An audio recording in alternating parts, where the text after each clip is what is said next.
On Skype, we have the member of Icelandic Parliament who nominated our hero of the day, Bradley Manning, for the Nobel Prize. Woo!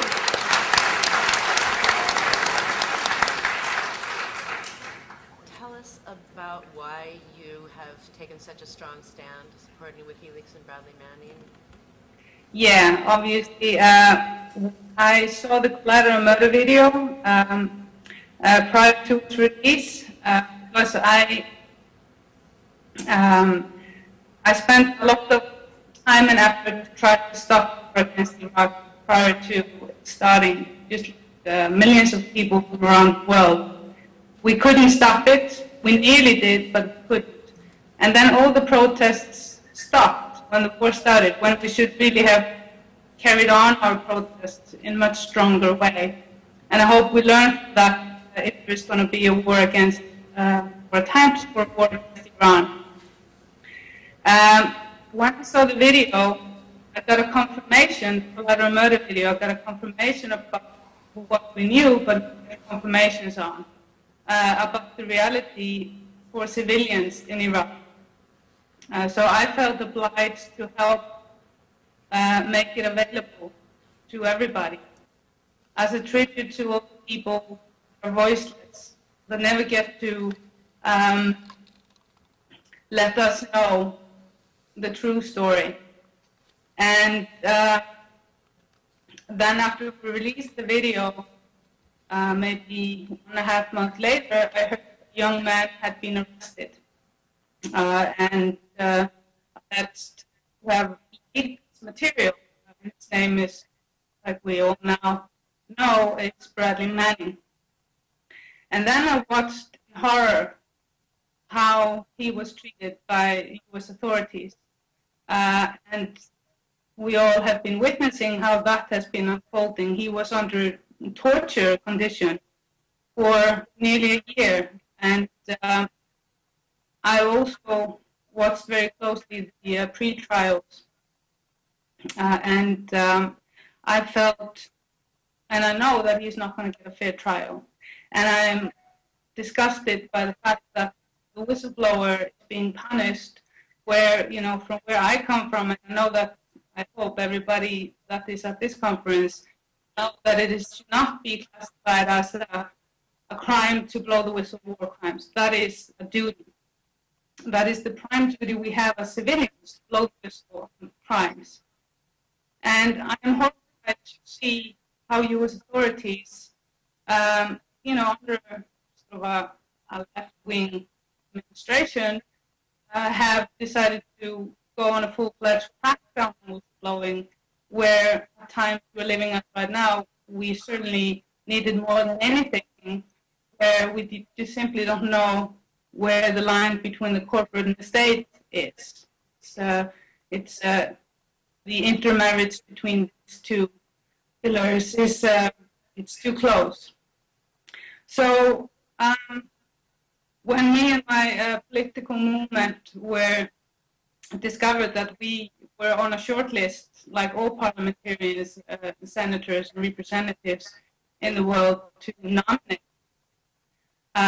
for the Nobel Peace Prize, we were discussing who to nominate, and the only person that came to our mind was Bradley Manning, because if he indeed did leak these documents,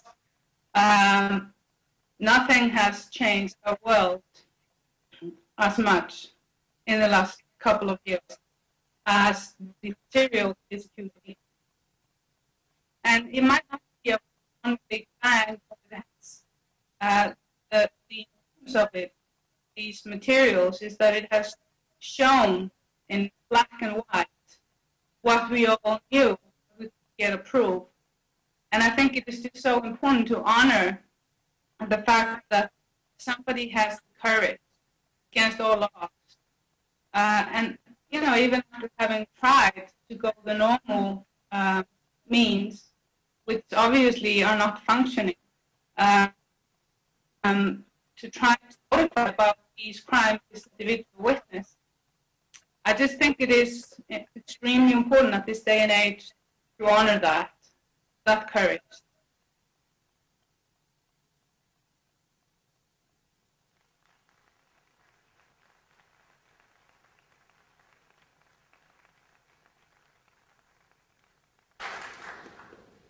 I don't know if everybody can hear me. I'm going to ask you directly.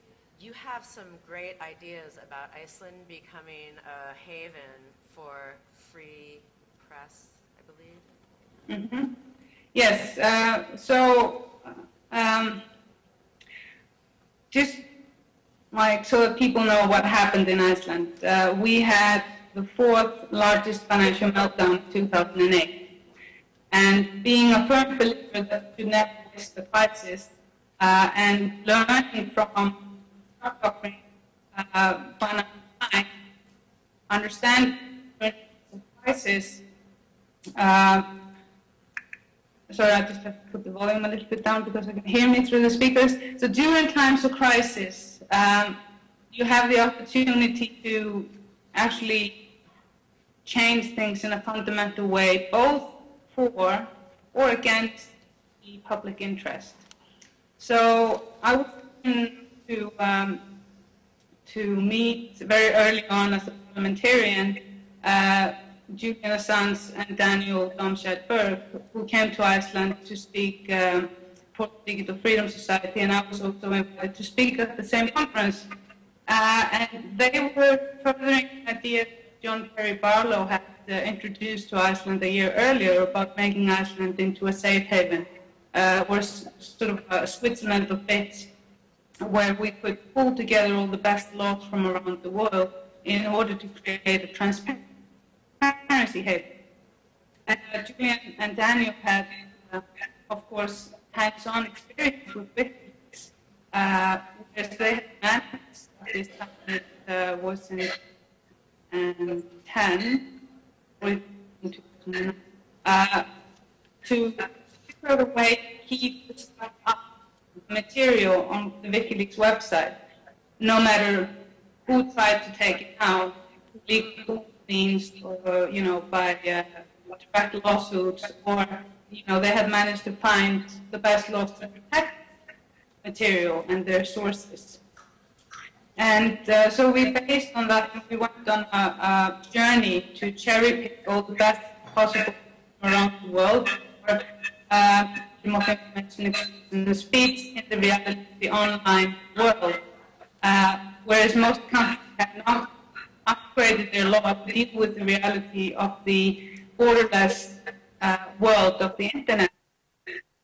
And the biggest problem we're facing with that is that all the big corporations have international law firms that figure out ways and figure out how to get our stuff offline.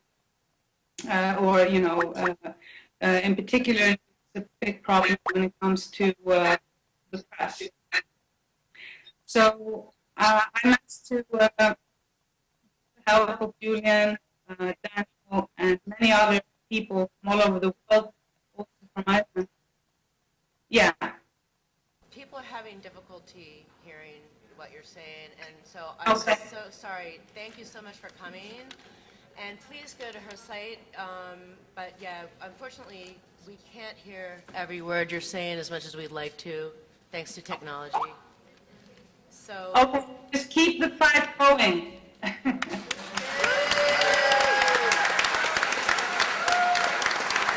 Thank you so much for coming.